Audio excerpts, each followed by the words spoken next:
Welcome to the Careers by Jen podcast, episode 267.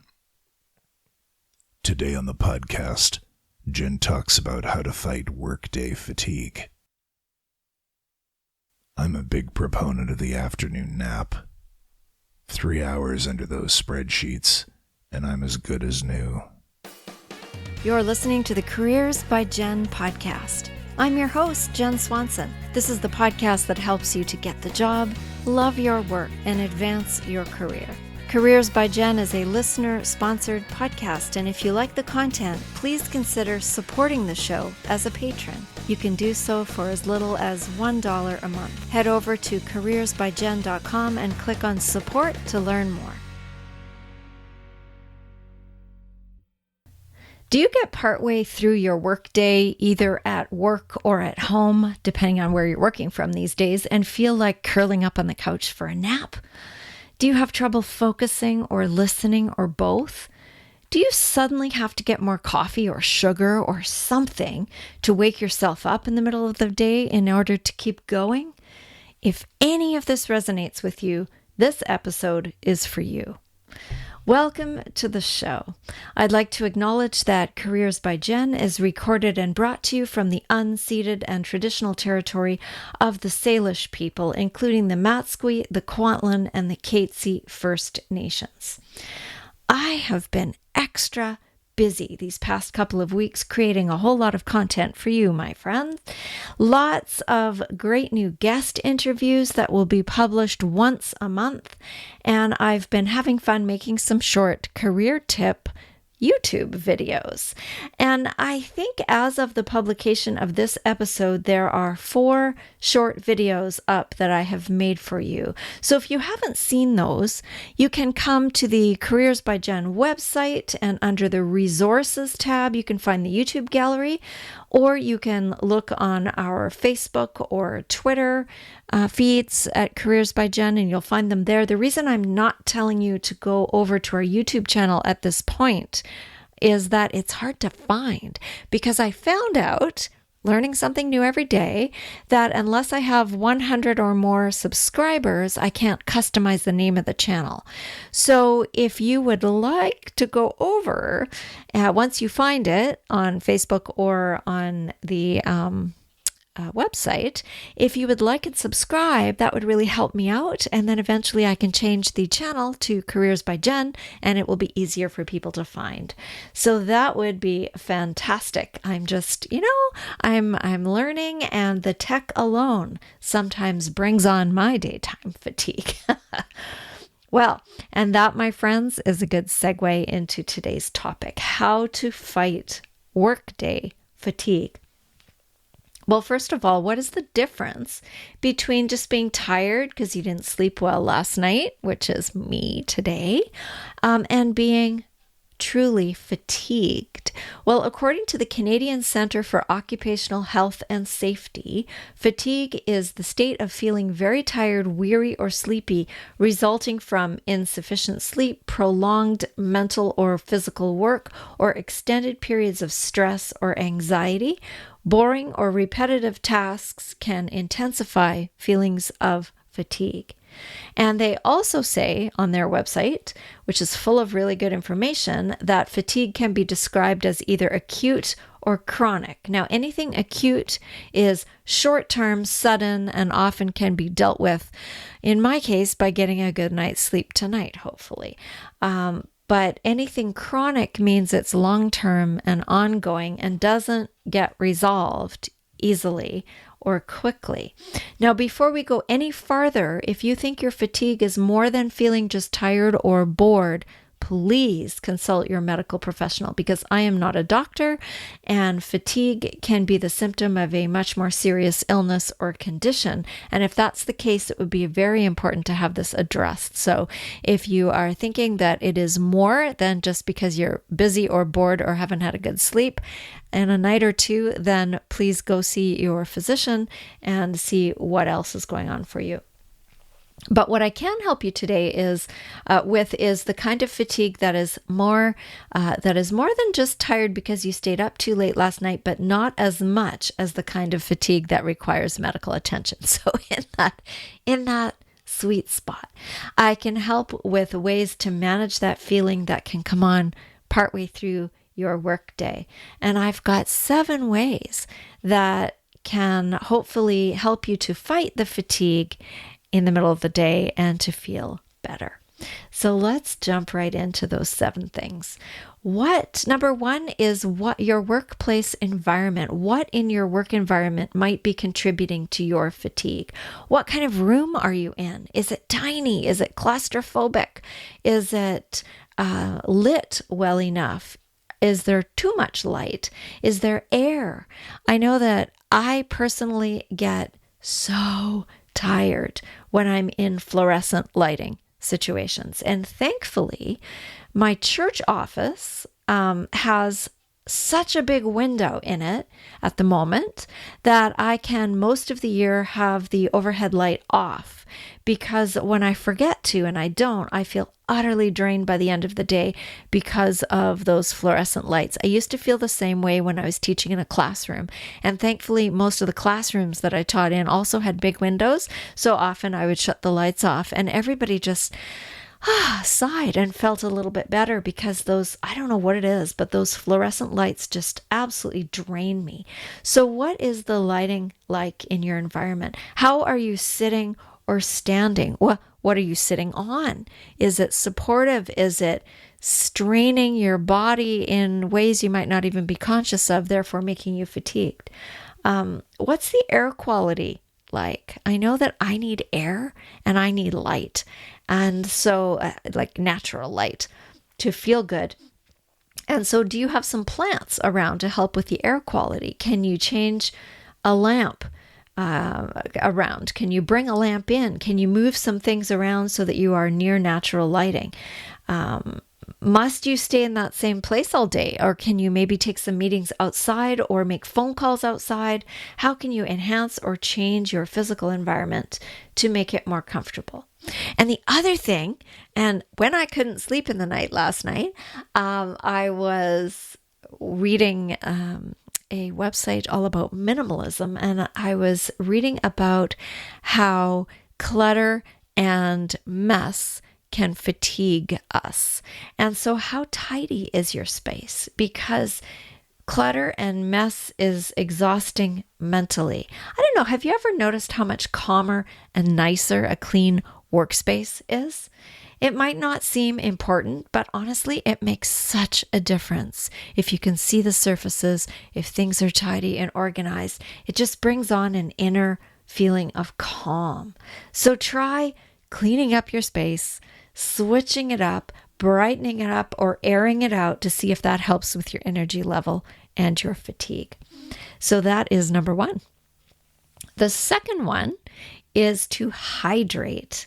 Another thing I recently learned, because if you know me at all, if you've been listening at all, you will know that I am a lifelong learner and always learning new things. Recently, I learned that one way to figure out how much water you're supposed to drink in a day is to take your weight in pounds, divide it in half, and that number, whatever that number is the number of ounces of water we're supposed to drink in a day. Now, that's hard. I calculated that for myself to be about 6.5 refills of my refillable water bottle that I carry around absolutely everywhere I go. And to try and refill that thing 6.5 times. Well, I've only done that once successfully in the past 2 weeks since I learned this thing. But I give it a very, very good try. And I just keep refilling it. And I actually mark down how many times I've filled it. I should just get a bigger water bottle, but I like this little one. So I do feel less fatigued and better hydrated, the better hydrated I am. And so give it a go. And caffeinated drinks like caffeinated tea and regular coffee don't count because they are actually diuretics and are dehydrating. But good old-fashioned water or clear non-caffeinated tea does count. So try to get your quota in per day and actually measure for a little while your water intake and see if that makes a difference to your fatigue levels. So that was number 2, hydrate. Number 3 is make sure you move. Now, I am all for fitness and working out. I have been working out every single day for at least 20 minutes every day this summer, and it feels amazing. But by making sure you move, I don't mean sit in one place for hours at a time and then just go to the gym once a day. I mean move throughout your day. You can set a timer to remind yourself to get up every 30 minutes if you want. If you are drinking your optimal amount of water, you'll naturally have to get up every once in a while and go find the washroom or refill your water bottle. So that's a benefit. Take the stairs if you're in a workplace setting that has them. Go outside for a break. If you are working at home on a regular basis or just for this COVID time, then build movement breaks into your day. Take that dog for a walk, or go throw in some laundry, or step outside and pull a weed or two, or just get a breath of fresh air, something to make yourself move and breathe, and that will combat fatigue as well. The fourth one is to pay attention to what you are fueling your body with. I have talked about this before. It's something I'm also very passionate about, is healthy eating, and what goes into your body is exceedingly important for all sorts of reasons. And some of the fatigue that you might be feeling partway through the day may be directly related to what you had for breakfast or for lunch.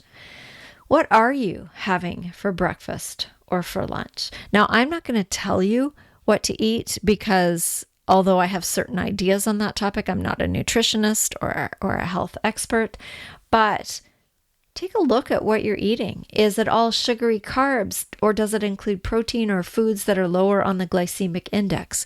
Can you skip that fruit juice? Because fruit juice is pretty much all sugar anyway, even if it's natural. And the bagel or the bowl of cereal will just turn into sugars anyway, those kinds of carbs. So maybe have some oatmeal or some cooked quinoa with yogurt on it or something, or eggs or something that has some kind of substance to it that will sustain you for a few hours. Can you be sure to get healthy fats in and vegetables, especially in your lunch? What you put into your body converts into energy, and it is highly likely that if you are feeling fatigued, you are not fueling your body in a way that's going to keep it going all day. And when I talk about stress, there are stresses that we aren't even conscious of. And if you're feeding your body food that is not actually food, that's not actually good for it, then you are stressing out your body in ways you may not even be aware of. So take a look at your food intake and see what changes you might make there that might make a difference to how you feel partway through the day. That was number 4. Number 5 is to limit your screen time after 8 p.m. Now, I know that this is really hard to do. Says she who was awake in the night, not able to sleep, and was looking at a website on minimalism. But the screens and the light that emits from the screens and the radiation that emits from the screens mess up your circadian rhythms, can mess up your sleep, which in turn can bring on the fatigue. There are screen filters. There are special glasses that you can buy. There are all sorts of things to help with that, but really think about what that light is doing to your brain in the evening before you head to bed. Another thing to think about is the lighting in the room that you're in before you head to bed. Your body, your natural, we didn't used to have electric lights. Not that long ago in the grand scheme of human existence. It's a relatively new thing. And people used to go to bed when it got dark. So if you want to get yourself into that sleep mode, maybe turn some lights off. Maybe make it darker in your space and help your body to begin to revert to its natural slowing down, getting sleepy, getting time for bed mode. And it's important because all those lights that come from our living rooms and our bedrooms and the screens and on our wrists and in our hands is not good for getting us into that rest mode. And that is a good segue that was number 5, into the creation of a bedtime routine. For adults, it's usually called sleep hygiene. How is your sleep hygiene? I don't know about you, but when our kids were little, there was a definite bedtime routine that usually involved a bath and, teeth brushing and all of that, and story time and prayers, like the little gratitude prayers, what you're grateful for in your day, and then sleepy time. And the kids were so much better sleepers when the routine was in place and when they spent time winding down and preparing for bed. And that was so much better than when things got disrupted and we were out or there was company over or whatever and the routine didn't happen. You know what? It's the same for adults. What you can create is a habit that helps you to begin to wind down before bed, that will in turn help you to sleep better, which will then help to alleviate that workday fatigue that you might be experiencing. So is there something that you can create for yourself that is a little wind down habit? And it might be that you read an actual book without a screen for a little while, that you turn the lights down low, that you have a bath or a shower, or you listen to some calming music, or you have a warm, non-caffeinated bedtime drink of something. There are lots and lots of things you can do. There's actually a really good book that I read that was written by a podcaster that I enjoy listening to, named Sean Stevenson, and the book is called Sleep Smarter. And I think I've probably mentioned it before because it's a really good resource if you're having trouble to sleep. But what is your sleep hygiene like? Because that can make a difference to your daytime energy levels. And that was number 6. And so the very last thing that I wanted to talk to you today about is number 7, which is assess your boredom. Are you bored with the work itself? Are you finding your career has lost its spark, or the job that you are doing? Is there something missing in the work that you're doing? Because it might not be any of the other things.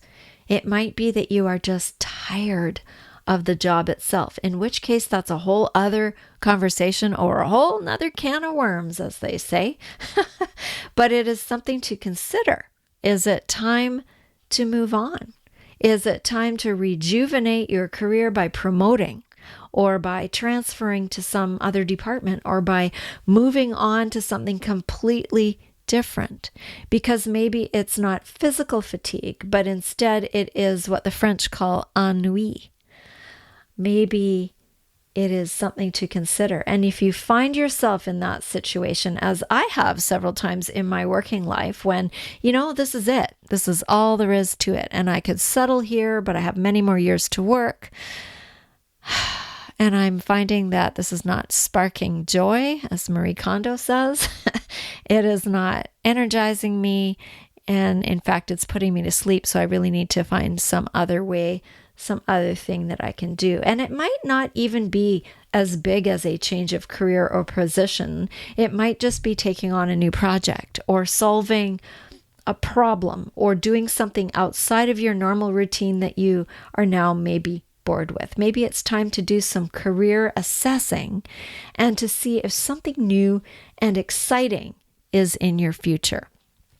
And if you need help doing that, that's one of the things I do as a career coach, is I help people to figure out where they want to be next in this adventure of life. So that is what I've got for you today, my friends. Please share this if you know someone else who might benefit from this topic. And as always, I'm happy to hear your topic suggestions for future episodes. You can send me a Facebook message. You can send me an email through the website. You can find me on Instagram or Twitter. I am always happy to hear from you and to take your suggestions to heart. I'm going to be doing 3 episodes myself and then bringing in a guest for the 4th one as my pattern going forward. And so I'm looking for topics that are important to you that you would like to know more about, and I'm happy to do that. So until next time, get some good restful sleep, stay safe, and be kind to yourself and to each other. You've been listening to Careers by Jen with Jen Swanson. If you like what you heard, please share this. You know, if every single person listening today shared this episode with just one friend, our audience would be twice as big just like that. And the more people we can help with our content, the better. So help out a friend and help grow our audience by sharing this show with someone you know who would benefit from the content. If you haven't subscribed yet, please do that, and together we can make a difference. Until next time, take good care.